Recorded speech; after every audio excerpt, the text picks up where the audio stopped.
Good morning বন্ধুরা, তোমরা সব উঠে পড়েছ। আজকে আমি দেখো একদম সকাল করে চা নিয়ে চলে এসেছি। 8টা বাজছে, কোনো কাজ করিনি বন্ধুরা। আজকে আমি শুধু বাথরুম থেকে বেরিয়ে এসে ব্রাশ করে দুটো ফুল তুলে নিয়ে এসেছি। আর যাই না কোনো দিন, আজকে গিয়েছিলাম এই সামনের বাড়িতে, আজকে তুলে নিয়ে এসেছি। কটা বৃষ্টি পড়ছে। অবশ্য তোমাদের যদি চা না খাওয়ার, চা খেয়ে যাওয়া এটা ঠান্ডা হয়ে গেল গো। নিয়ে আসতে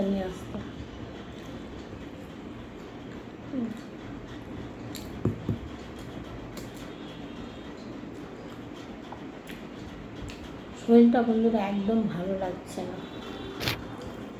মনে হয় না যে কিছু করি। তারপরে মাথা অতিরিক্ত চিন্তা। এই চিন্তা কাউকে বলাও যাবে না, কারোর সঙ্গে সব কথা কি শেয়ার করা যায়? সব কথা শেয়ার করা যায় না বন্ধুরা। কিছু কিছু কথা আছে সংসারে, চেপে থাকতে হয়।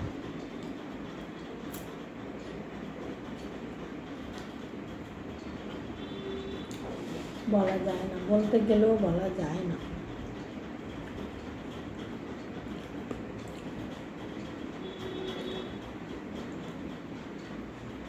চাটা ঠান্ডা হয়ে গেছে। আমার চা ঠান্ডা, চা ভালো লাগে না খেতে।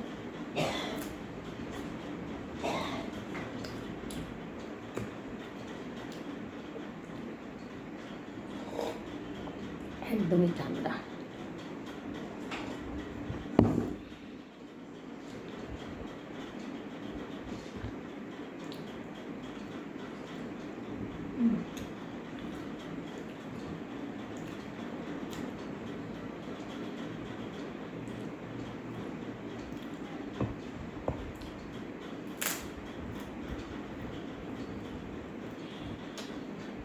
মাথা প্রচুর ঘুরছে।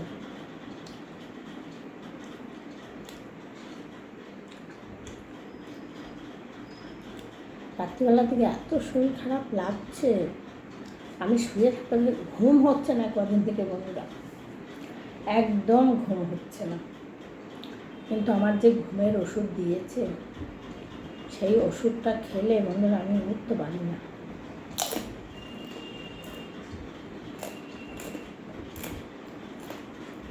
বাও বলছে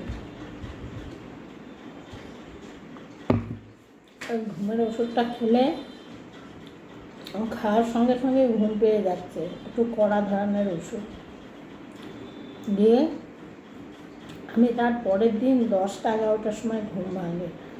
কারণ বর্ধমানে বসে খেতাম তো, ওরকম ডাক্তার বলেই দিয়েছিল ঘুম না হওয়া পর্যন্ত কিন্তু আপনি উঠবেন না, তাহলে কিন্তু মাথা ঘুরে পড়ে যাবে। সে কোথায় পড়বেন সে আপনি নিজেও জানেন না।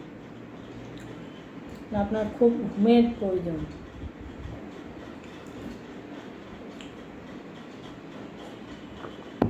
নিয়ে ওখানে বসে খেয়েছি, ওখানে বসে খেতাম। সব দিন খেতাম না, ডেলি একটা করে খেতে বলেছে তো। ঘুমের ওষুধ বেশি খাওয়া ভালো না। আগে খুব খেতাম, তখন একটা করে খেতাম।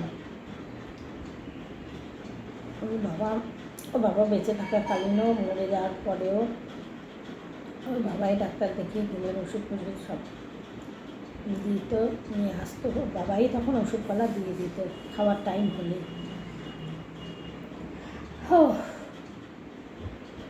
দিয়ে ওই ওষুধটা খেলে প্রচুর ঘুম হয়। দিয়ে হচ্ছে না ঘুম হওয়া পর্যন্ত বর্ধমানে বসে যখন খেতাম না বন্ধুরা, আমি তখন খুব ঘুমাতাম। ওখানে তাড়াতাড়ি খেয়ে নিয়ে শুয়ে পড়তাম। যেদিন ঘুমের ওষুধটা খেতাম, ওটা সপ্তাহে খেতাম না, আর 3-4 দিন পর একদিন খেতাম। প্রচুর কড়া ওষুধ। ঘুমালো আমি যেন চলতে পারতাম না, মাথা ঘুরে পড়ে যেতাম। আমার কোনো কিছু ভালো লাগতো না, গলা শুকিয়ে যেত, কেমন লাগে। ওষুধটা খেলে। কিন্তু খেলে কেমন লাগছে এটা ঠিক কথা, তারপরে 2 দিন একদম পুরো চাই না, তখন মনেই হয় না যে আমার শরীরে কোনো কষ্ট আছে। আমার শরীরটা ঘুমের জন্য বেশি অসুস্থ হয়ে যেতাম। এখানে তো সেই অত রাত্রে আবার সকালবেলা উঠতে হচ্ছে, রাত্রে কতবার উঠছি।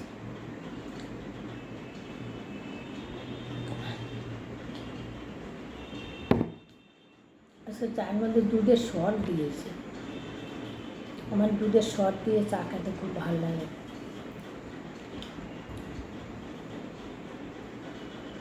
দিয়ে বন্ধুরা, ওষুধটা কালকে রাত্রে বের করেছিলাম খাবো বলে, আর ভাবলাম ওষুধ খেলে তো খেয়ে নিতে পারবো, আমি তো ঘুমোতে পারবো না, আমার ভীষণ কষ্ট হবে, আবার ঢুকিয়ে রেখে দিয়েছি। আমার শরীরে প্রচুর ঘুমের দরকার। মাঝে মধ্যে এক একদিন ঘুমিয়ে পড়ি, দুপুরবেলা তো আর খাওয়া হয় না, হয়তো 5টার সময় খাওয়া, একে খাইয়ে দাইয়ে হাগা মুতা আছে সেসব পরিষ্কার করতে করতে 5টা বেজে যায়। এই করে আবার জামা কাপড় ছাড়ো, হাতে পায়ে সাবান দাও, এই করো ওই করো, এই করতে করতে ব্যাস। সেদিন হতো কী করি, নিজে খেয়ে ঠেয়ে হতো একাদিন ঘুমিয়ে পড়ি, ঘুম আর ভাঙে না, উঠতে পারি না, 7টা বেজে যায়, 7:30 বেজে যায়। যেমন কালকে শুয়েছি, তার মধ্যে উঠে একবার বাথরুমে গেছি, কটার সময় বলো তো বন্ধুরা, 5:30টায় শুয়েছি, বাথরুম গেছি 6:30টায়, যে সন্ধ্যা দেবো আর শুয়ে পড়েছে, একটু শুই, উঠে সন্ধ্যাটা দেবো, তোমার ঘুমিয়ে পড়েছি, 7টা বেজে গেছে, সবাই 7 বাজাচ্ছে, এই উঠে তারপরে কোনো রকম সন্ধ্যাটা দেবো, দিয়ে শোবো ভেবেছিলাম, শুতে আর পারিনি। ঠিক আছে বন্ধুরা, অনেক গল্প হয়েছে, রাখি, টাটা, সব ভালো থেকো, সুস্থ থেকো, আমার মতন কেউ অসুস্থ হয়ে না, অনেক কাজ আজ কিচ্ছু করিনি বন্ধুরা, শরীর পেরে উঠছে না, সত্যি কথা বলতে।